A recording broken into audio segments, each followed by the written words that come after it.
Today, the so-called Hindu nationalism is ruining the nation with fear, pain, panic, grievances, pettiness, insecurity, and doom. US Department of Treasury alleged Asif Kasmani, Lashkar-e-Taiba to be the accused. Case was eluded and allegations were put as usual on Pakistan.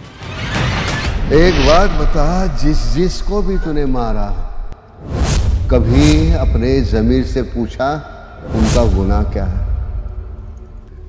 ज़मीर जानता है ज़मीर? The government of India kept striving to somehow shed off any responsibility. The Hindutva black shadows turned no stone unturned in somehow linking the sad incident to terrorists abroad.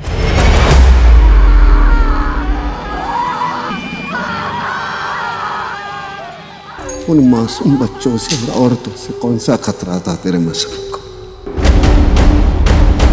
Even after the confession by Swami, the court declared it to be a statement under duress. The Hindutva nationalist group sent a legal notice to Central Bureau of Investigation, accusing it of deliberately leaking Swami's confession in media. RSS did not stop here.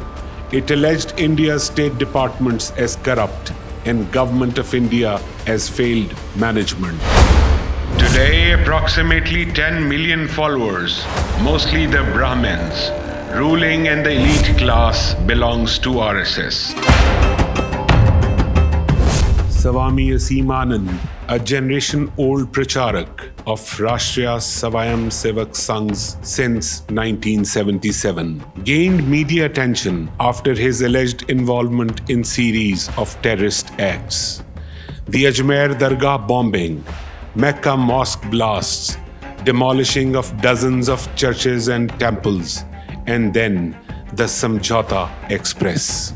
Then, like always, came a relief over a relief and acquittals by the Hindutva shadowed courts. Swami had sanghs one of many ashrams, Vanaswasi Kalyan Ashram, established actually for tribal welfare but doing training of RSS young pracharaks.